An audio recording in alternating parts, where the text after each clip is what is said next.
मैं दुष्यंत कुमार की चंद पंक्तियों से अपनी बात शुरू करना चाहता हूं कि हो गई है पीर पर्वत सी पिघलनी चाहिए, हो गई है पीर पर्वत सी पिघलनी चाहिए, इस हिमालय से कोई गंगा निकलनी चाहिए और सिर्फ हंगामा खड़ा करना मेरा मकसद नहीं, मेरी कोशिश है कि यह सूरत बदलनी चाहिए।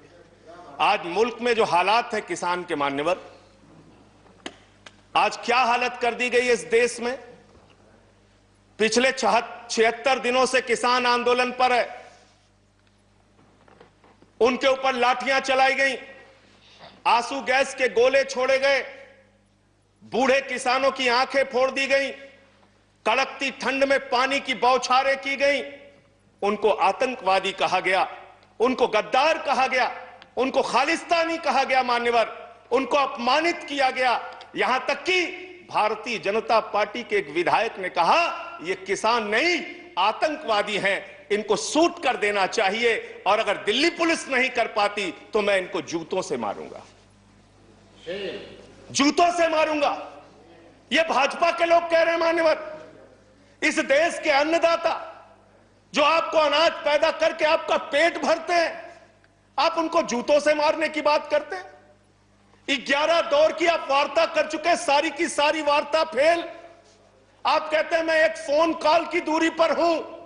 मैं पूछना चाहता हूं क्या इस सरकार के पास कॉल करने के लिए 2 रुपए भी नहीं है? अरे 2 रुपए नहीं है तो हम लोगों से ले लो, लेकिन कॉल कर लो किसानों को, कॉल कर लो किसानों को।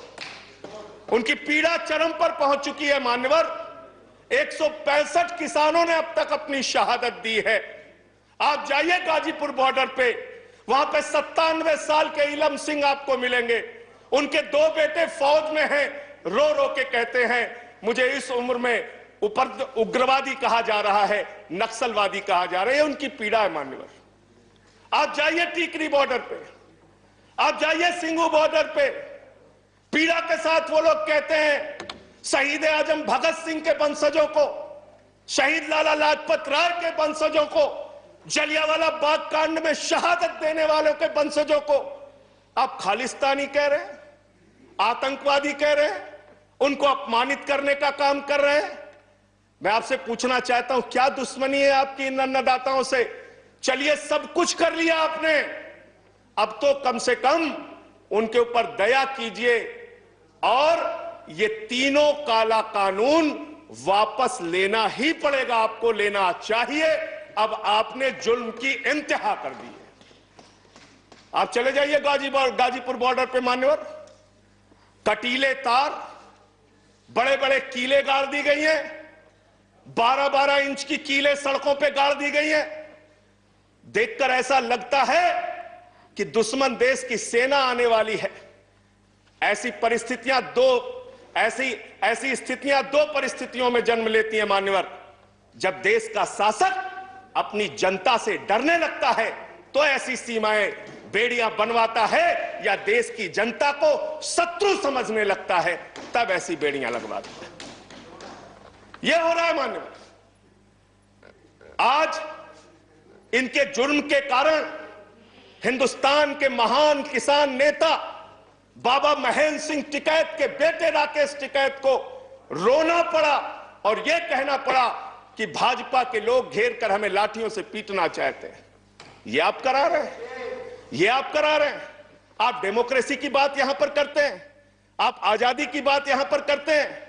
आपने इस देश की हालत यह बना रखी है कि राजदीप सरदेसाई जैसे वरिष्ठ पत्रकार के ऊपर आपने मुकदमे दर्ज करके पत्रकारिता को भी दबाने और उसको कुचलने का काम किया। हर तरफ जुल्म, हर तरफ एफआईआर, हर तरफ मुकदमे। जो पानी पहुंचा रहा है उस पर मुकदमा, जो डीजल दे रहा है उस पर मुकदमा, जो खाने का इंतजाम कर रहा है उस पर मुकदमा। एनआईए लगा दो, सीबीआई लगा दो, पुलिस लगा दो, जांच लगा दो। अरे वो आपके देश के नागरिक हैं। आप कहते हैं किसानों को यह बिल समझ में नहीं आया, हम बड़े समझदार हैं, आइए हम आपको किसानी बिल समझाएंगे। मान्यवर, इनकी समस्या यह नहीं कि किसानों को यह बिल समझ में नहीं आया, इनकी समस्या यह है कि किसानों को यह बिल समझ में आ गया है और अब ये तीनों काला कानून वापस चाहते हैं किसान। आप बड़े अक्लमंद समझते हैं अपने आप को। अरे किसान को इतना मूर्ख मत समझिए भाजपा के लोगों, वो बिगड़ैल बैल की नाक में नकेल डालते हैं, आपकी सरकार के नाक में भी नकेल डाल देंगे, चिंता मत कीजिए। मैं यहां सुन रहा था मान्यवर, मुझे बड़ा आश्चर्य हुआ, सारी की सारी भारतीय जनता पार्टी की सांसद जितने भी नेता बोल रहे थे, कह रहे हैं कांग्रेस पार्टी ने 2019 के घोषणा पत्र में इसको लिखा था, यह बिल तो कांग्रेस पास करना चाहती थी। जीएसटी की बात करो, यह बिल तो कांग्रेस करना चाहती थी, हम इसलिए इसको कर रहे हैं। लेकिन वो सांसद ये बताना भूल गए कि जब यह बिल कांग्रेस लेकर आई थी तो उस समय स्वर्गीय अरुण जेटली जी ने और स्वर्गीय सुषमा स्वराज जी ने उस समय बिल का विरोध किया था।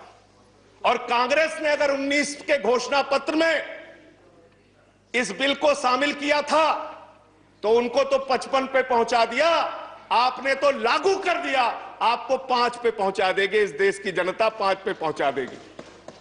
इसलिए अगर आप कांग्रेस के सपनों को पूरा करने के लिए आए हैं तो जनता को भ्रमित मत कीजिए, अपनी पार्टी का नाम बदलकर भारतीय जनता पार्टी से कांग्रेस पार्टी कर लीजिए, कांग्रेस ए हो जाए, कांग्रेस बी हो जाए, जनता प्रचार करे। आप लोग समझें आप क्या कहना चाहते हैं, जनता तय कर लेगी।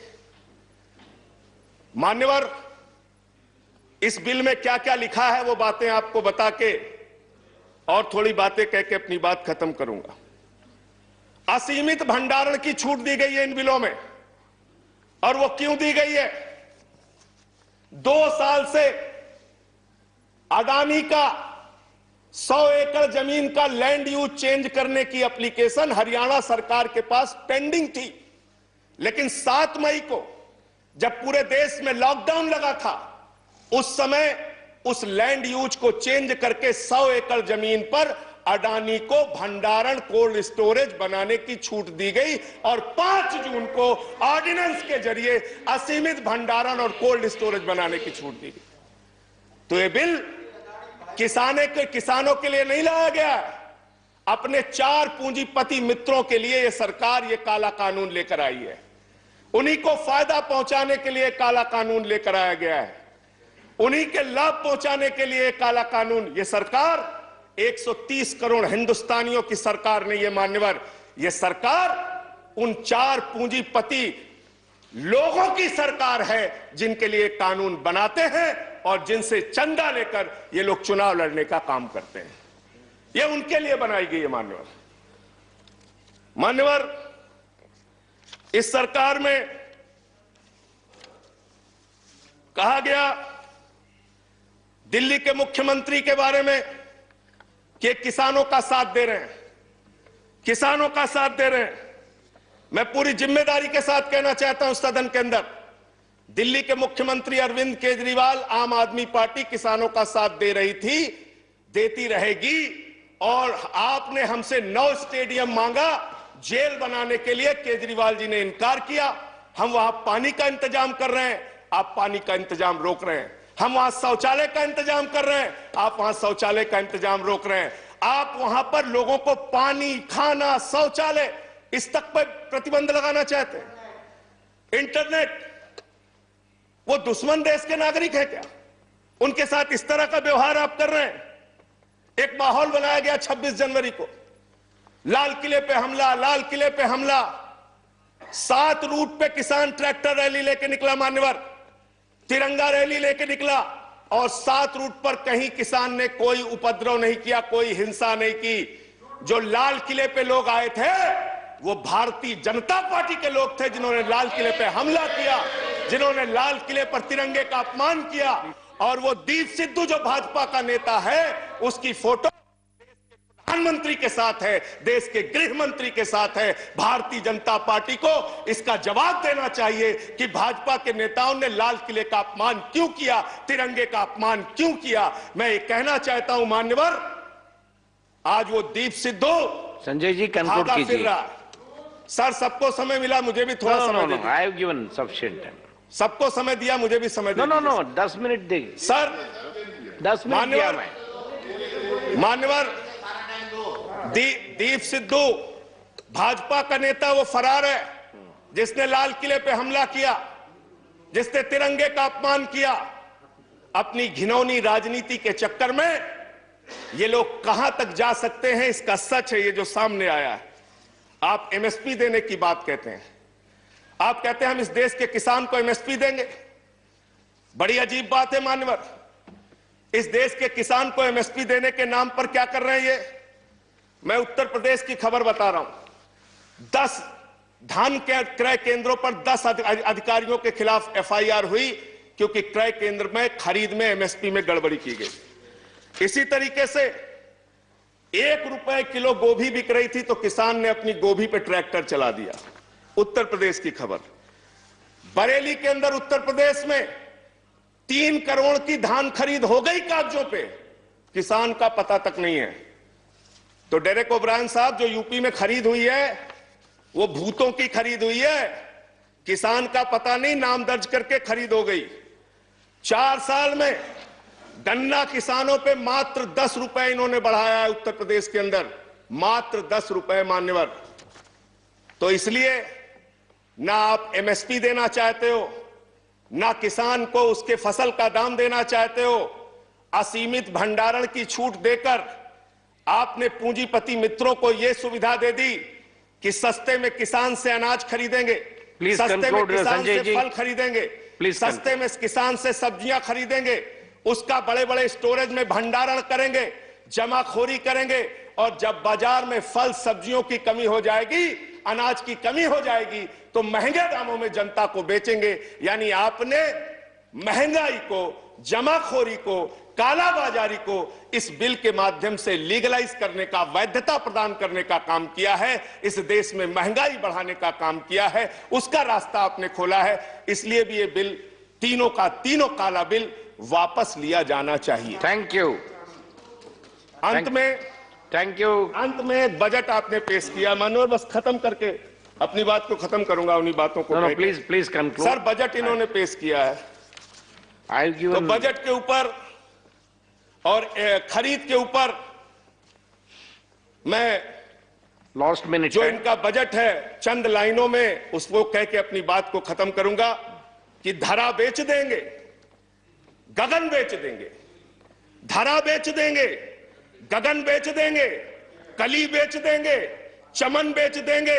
अगर तुम ही यूं ही सोते रहे तो ये फर्जी राष्ट्रवादी वतन बेच देंगे, वतन बेच देंगे, वतन बेच देंगे। धन्यवाद माननीय। Thank you Sanjay Singh ji.